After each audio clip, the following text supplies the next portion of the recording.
looked at this carefully, was a 30% rise in the hourly rate, and that's what we delivered. But what we want to do is work in partnership with the sector, because what we're talking about now is important a much video. bigger Okay, 2023. I'm so sorry. We do just want to focus on. We do just want to focus on the 3 and 4 year olds, because what lots of nursery managers are telling us is that they use some of the money from 1 and 2 year olds in order to fund the 3 and 4 year olds. If the 1 and 2 year olds are funded, the shortfall's even greater. Well, by the time we start introducing date today, 16th of March, 16th March 2023. They will be able Thursday. to fill that gap. They won't have to use that subsidy anymore. But what we're doing is we're putting, as I say, about £5 billion more into the sector every year. Sorry, how will that be filled? How will that be filled? I'm just explaining to you that there is a big expansion of supply. So the increase in the hourly rate is actually, we're not waiting for. That's actually happening this September. And then we are bringing in the increase for parents, the offer for parents in a staged way. It's a huge change. We need to do it at the rate the sector can manage. But what we're looking to do is to create a childcare offer that is similar to countries like Denmark and Holland, where many fewer women feel that they have to leave work because of the cost of childcare. It's about £6,500 per child is the value of what we've offered. It's a 60% reduction in childcare costs.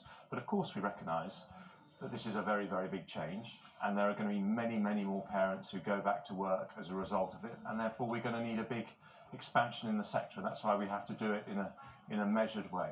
But the increase, just sorry to keep going back to this, the increase being brought in for September for 3 and 4 year olds, what across the entire nursery profession are telling us, it's not enough. Some of them are having to close down, having to tell parents they can't bring their children in because the increase to £5.50 is not enough. They're still having to top up by £2 per hour per child. Inflation is at 10%. She's got you there, my friend. Unless you put more in for 3 and 4 year olds.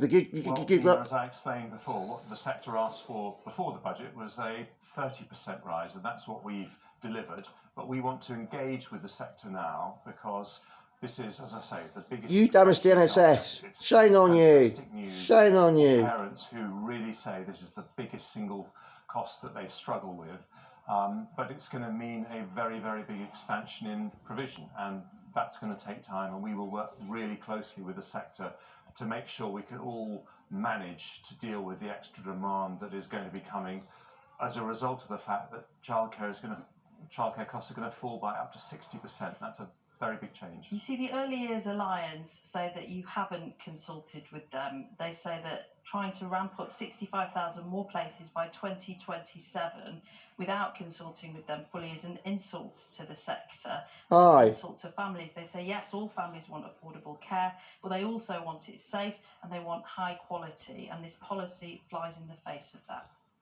Well, I don't think that's the feedback we're getting from the vast majority of organisations in the sector. They see that the government is showing its commitment to reform by putting an extra £5 billion a year into it. That's a huge change. It means that we will have a system that is comparable with some of the very best in Europe. And I think that most parents are very excited about the fact that whereas before they would have had a Hobson's choice, they would have thought, am I going to have to give up my career because childcare is so expensive? Or can I now find a way to have affordable childcare and actually carry on my career? That is now a possibility that wasn't there before. But I fully accept there's going to be some transitional changes. We're all going to have to work very closely together. The Department for Education will work very closely with the childcare sector to make sure that we manage this, but I think it is very positive news for the sector.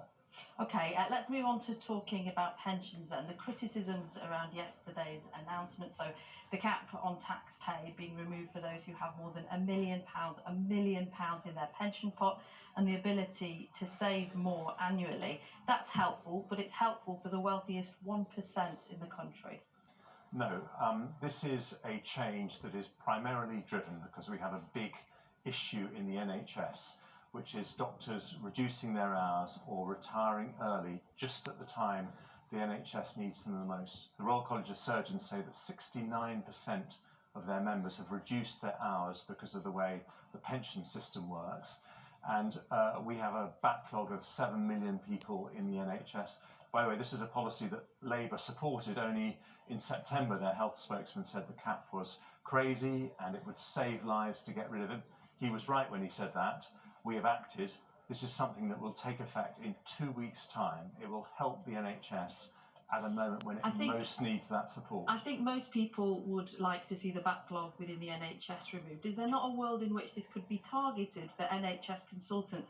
So at the moment, the Resolution Foundation told us this morning that scrapping the pension pot tax limit would give a tax break of somebody with a £2 million tax pot, a tax break worth £250,000. They're not all going to be consultants. They could be people working in finance, in business. Do they need that money as much as nurses do?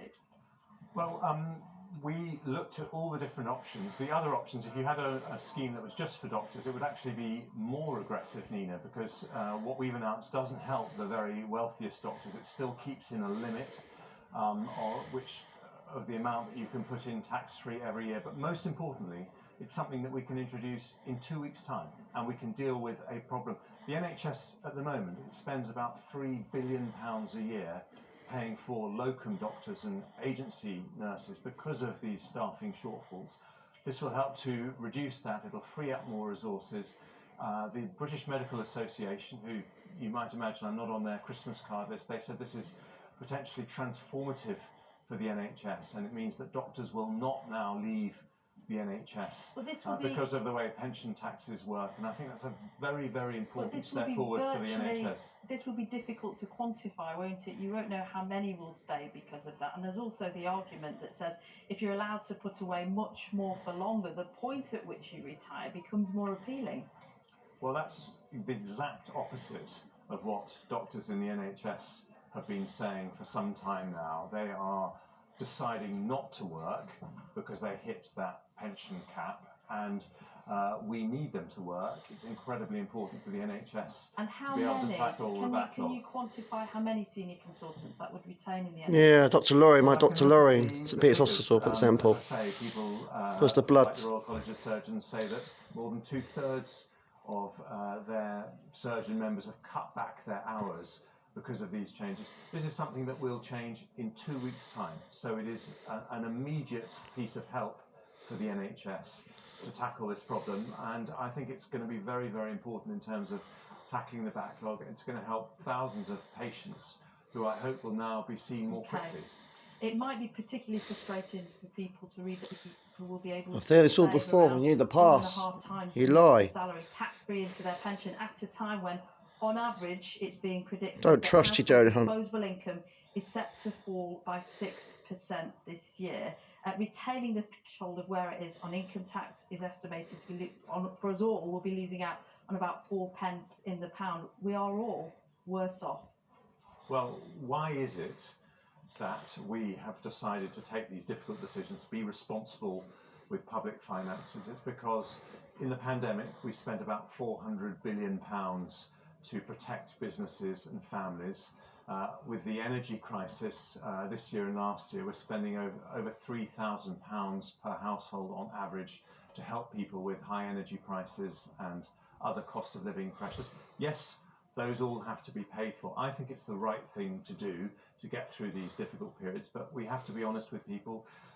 It means that for a while the burden of tax is going to be higher, but Conservatives cut taxes when we can. And only last year, for the first time ever in this country, you can earn £1,000 a month without paying a penny of tax or national insurance. That's a Conservative reform which lightens the burden on some of our lowest paid. And that's one of the reasons, by the way, why we just have to accept that life is going to get even harder, because life is really hard for many households that we speak to every day on breakfast. We just have to accept that we're all going to be 6% worse off.